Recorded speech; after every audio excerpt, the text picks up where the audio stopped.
कि अभी हमसे भी बड़े बड़े लोग हैं, हमारे पास क्या चीज़ है? कुछ भी नहीं। और अगर हीन भावना आती है तो अपने से नीचे वालों को देखना कि कम से कम उनसे तो अच्छे हैं, जो सड़कों में रह रहे हैं उनसे तो अच्छे हैं। इसलिए कभी भी चाहे तुम्हारे घर में कार आए, चाहे तुम्हारे घर में कुछ भी हो, लेकिन यह संस्कार बच्चों को जरूर दें, बच्चों को झुकना सिखाएं, बच्चों को संस्कार दें। जब आप संस्कारित रहोगे तब आप बच्चों को झुकना। अगर बच्चे से कहते हो बेटा माता जी को धोख लगाओ, महाराज को धोख लगाओ, बच्चों को ज़्यादा समझाने की आवश्यकता नहीं है। मैं हमेशा कहती हूँ बच्चों को ज़्यादा मत समझाया करो, क्योंकि आजकल बुद्धू बच्चे पैदा बंद हो गए हैं। हाँ, बच्चों को समझाने की आवश्यकता नहीं, बुद्धू बच्चे पैदा होना बंद हो गए हैं। आज तो बहुत कंप्यूटर दिमाग है। अगर बच्चों को समझाना नहीं, करके दिखाइए। जैसा आप करोगे वैसा ही बच्चा करेगा। अगर आप झुक जाओगे, आप ज़्यादा मत कहो कि झुको, जैसे ही आप झुके और नमोस्तु करोगे, बच्चा देखेगा, बच्चा तुरंत नमोस्तु कर लेता। कई बार हमने देखा। इसलिए बंधुओं, अपने जीवन में बच्चों को संस्कार दें। अपने माता पिता को उठ करके सबसे पहले धोख देना चाहिए, नमस्कार करना चाहिए। देते हो कि नहीं? बताओ, जितने लोगों के माता पिता यहाँ होंगे, अगर बच्चे होंगे, ये संस्कार दो।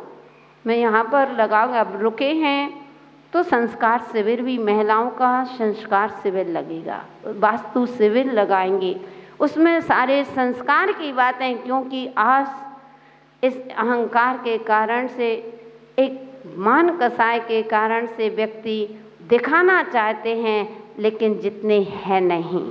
संस्कार से हम विहीन होते जा रहे हैं। तो अपने माता पिता के चरण छूना चाहिए, और जो माता पिता के चरण छूता है बंधुओं, उसके जीवन में कभी अंधेरा नहीं होता है।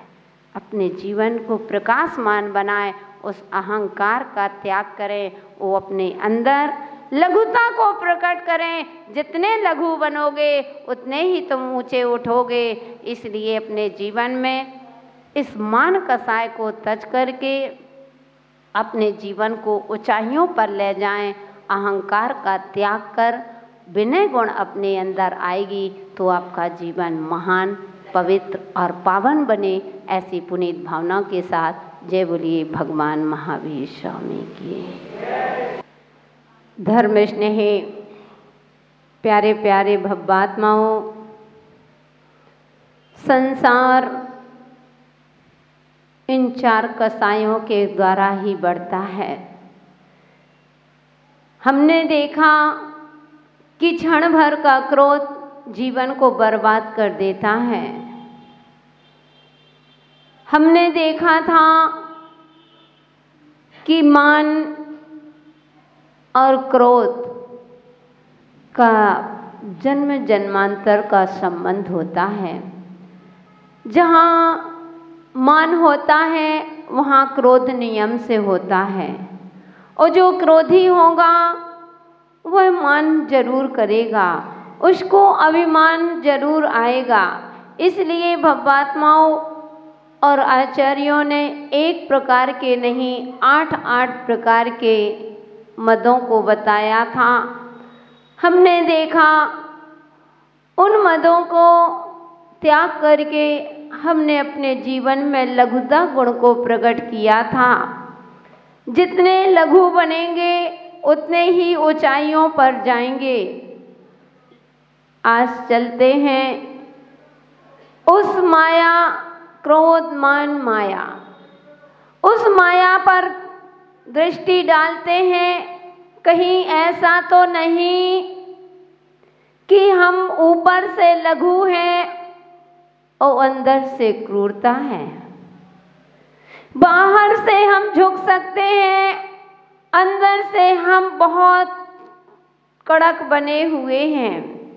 हम दिखाने के और होते हैं और अंदर से और होते हैं। बाहर से हमारा रूप और होता है, अंदर से हमारा रूप और होता है। तो यही मायाचारी, यही संसार में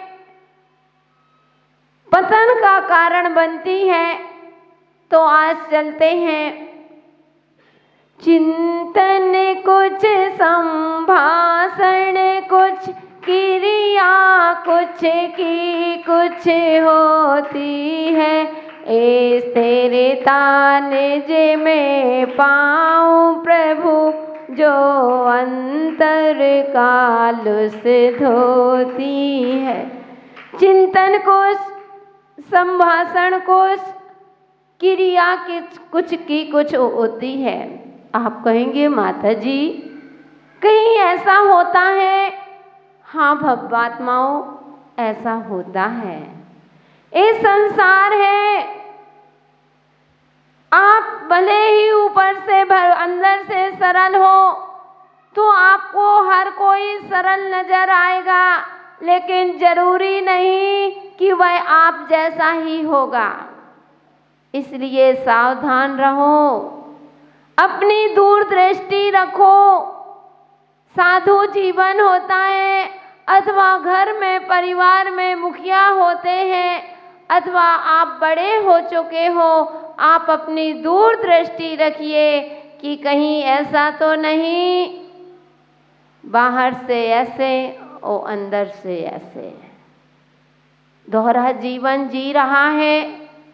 एक बार एक राजा माया नगरी पर पहुंचा और वहां की यात्रा को यादगार बनाने के लिए कुछ ऐसा विचार कर रहा था कि मेरी यात्रा यादगार बने। कोई भी हो, आप भी कहीं जाते हैं, यात्रा करने जाते हो तो कुछ ना कुछ ऐसी चीज लेकर के आते हो, ऐसी वस्तु लेकर के आते हो, ऐसा काम करके आते हो कि किसी को लगे कि हाँ यात्रा में गए थे, हमारी यात्रा सफल रही।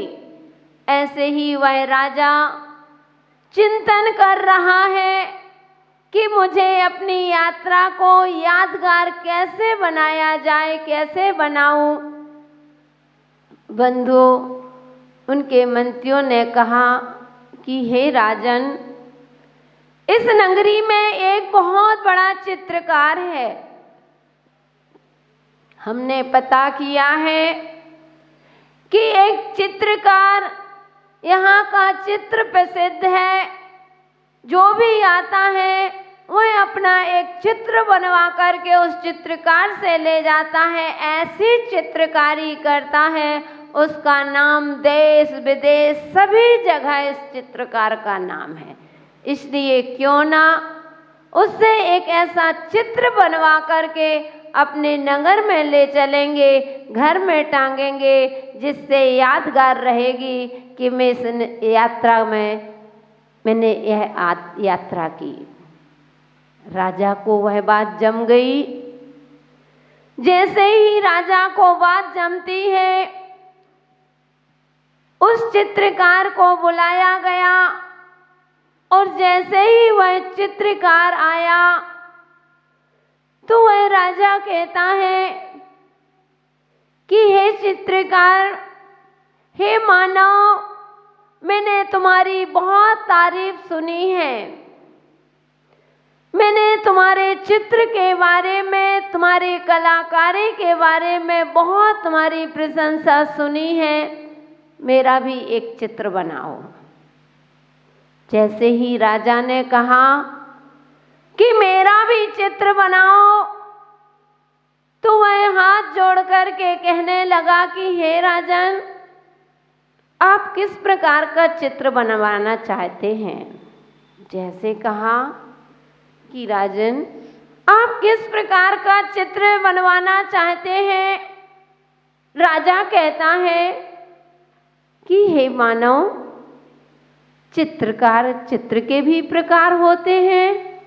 बोले हाँ राजन, चित्र के भी प्रकार होते हैं, चित्र भी कई तरह के बनाए जाते हैं। तो उसने कहा तुम किस प्रकार के चित्र बनाते हो? मैं समझा नहीं। तो वह चित्रकार कहता है कि हे राजन, मैं पहला चित्र वह चित्र बनाता हूँ जो तुम वास्तविक दिखते हो, जैसे अंदर से हो और वैसे ही बाहर से हो। मैं पहला चित्र वास्तविक चित्र बनाता हूँ और दूसरा चित्र मैं वह बनाता हूँ जो तुम अपने बारे में सोचते हो। लोग अपने बारे में सोचते हैं, दूसरों के बारे में सोचे नहीं, लेकिन हर इंसान अपने बारे में तो सोचता ही, मेरा क्या होगा, कैसे होगा, कहाँ मेरा जीवन कैसे यापन होगा, बिजनेस कुछ भी ले लो, कोई भी कार्य करते हो तो सोचते हो। तो उसने कहा कि हे राजन, मैं दूसरा चित्र वह तैयार करता हूँ जिसके बारे में लोग स्वयं के बारे में सोचते हैं। हे राजन, मैं तीसरा उस तरह का चित्र तैयार करता हूँ जो लोग दिखाना चाहते हैं, अंदर से नहीं है, बाहर से दिखाना चाहते हैं। अंदर से कुछ होते हैं और बाहर से कुछ होते हैं। दिखाने में, प्रदर्शन में ज्यादा आ रहा है। और हे राजन, इस चित्र की सबसे ज्यादा डिमांड है आज के समय में। इस चित्र की सबसे ज्यादा मांग है, चलती उसी की है जिसके अंदर मायाचारी हो, जो छल कपट आदि से भरा है, दिखाने में आ गया, लेकिन वास्तविक में क्या है वह नहीं समझ पाता। आज घर हो, परिवार हो, जिसके अंदर मायाचारी नहीं होती, बेचारा वह ठगा जाता है, और जिसके अंदर मायाचारी होती है वह ऊंचाइयों पर जाता है। वो फिर लगता है अपने परिणाम खराब होते हैं कि लोग जो मायाचारी करते हैं वे हमेशा ऊंचाइयों पर चले जा रहे हैं, और हम सीधे सरल व्यक्ति जो सरल होता है उसी को ठगाया जाता है। कोई बात नहीं महात्माओं, भगवान के घर में देर होती है, कभी अंधेर नहीं होता। यहाँ तुम दूसरों को उल्लू बना सकते हो, लेकिन उधर तो तुमको ही उल्लू बनना पड़ेगा। इधर तुम अगर दूसरों के आंखों पर धूल झोंक सकते हो, लेकिन ऊपर कैसेट ज्ञानी आत्माओं, तुम्हारी कैसेट तो चलती ही जा रही है। जैसी कैसेट चलेगी वैसे ही तुमको सुनने मिलेगा। इस कैसेट में, इस टेप रिकॉर्डर में सारा रिकॉर्डिंग होती जा रही है। बाहर यहाँ की रिकॉर्डिंग में तो फिर भी सिस्टम होता है। मैंने बताया था कि अगर अच्छा लगता है तो रिवर्स करके पुनः सुन सकते हैं, और अच्छा नहीं लगता तो फॉरवर्ड कर सकते हैं, उसको डिलीट कर देते हैं और आप अलग करके। लेकिन ऊपर के टेप में, ऊपर जो रिकॉर्डिंग तुम्हारी चल रही है उसमें ऐसा कोई भी सिस्टम नहीं है, ना कोई ऐसा वैज्ञानिक ऐसा हुआ है कि उसमें कुछ परिवर्तन कर दे।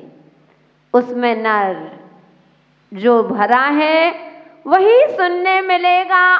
अगर गीत गाए हैं तो गीत सुनने मिलेंगे, और गाली दी है तो गाली सुनने मिलेंगी। ना वहाँ फॉरवर्ड कर सकते हो, ना वहाँ रिवर्स कर सकते हो।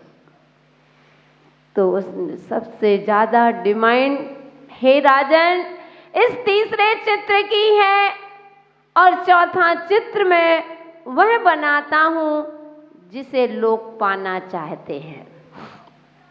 भले ही ना करें, लेकिन मेरा नाम होना चाहिए।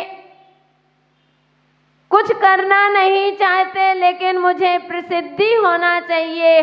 ओ बंदो, आज सबसे ज़्यादा लड़ाई दो ही चीज की है, एक नेम और दूसरा फेम। बस दो का ही झगड़ा है दुनिया में, नेम और फेम, कि मेरा नाम हो और मेरी प्रसिद्धि हो। लेकिन नाम के पीछे मायाचारी से नाम ऊंचा कर रहे हो। कितना ऊंचा उठोगे?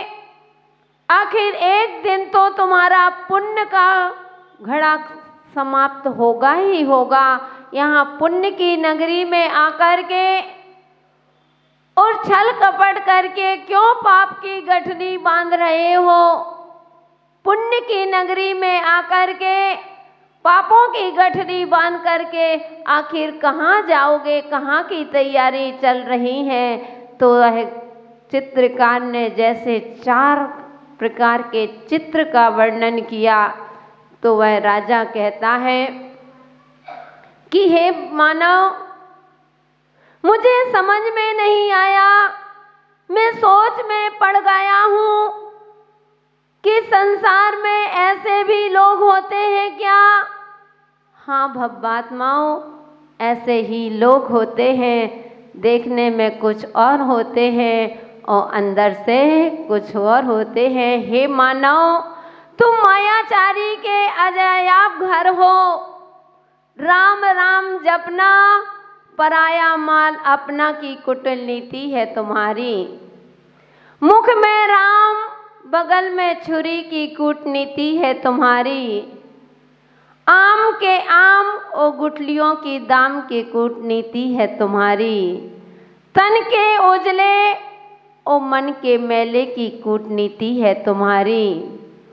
मुख में मीठे और दिल के झूठे की कूटनीति है तुम्हारी। अपना काम बनता और भाड़ में जाए जनता की कूटनीति है तुम्हारी। जहाँ देखा तवा परात, वहीं गुजारी सारी रात की कूटनीति है तुम्हारी। वक्त बड़े वाका और गधा को कहे काका की कूटनीति है तुम्हारी। कथनी के दयालु और करनी के भालू की कूटनीति है तुम्हारी।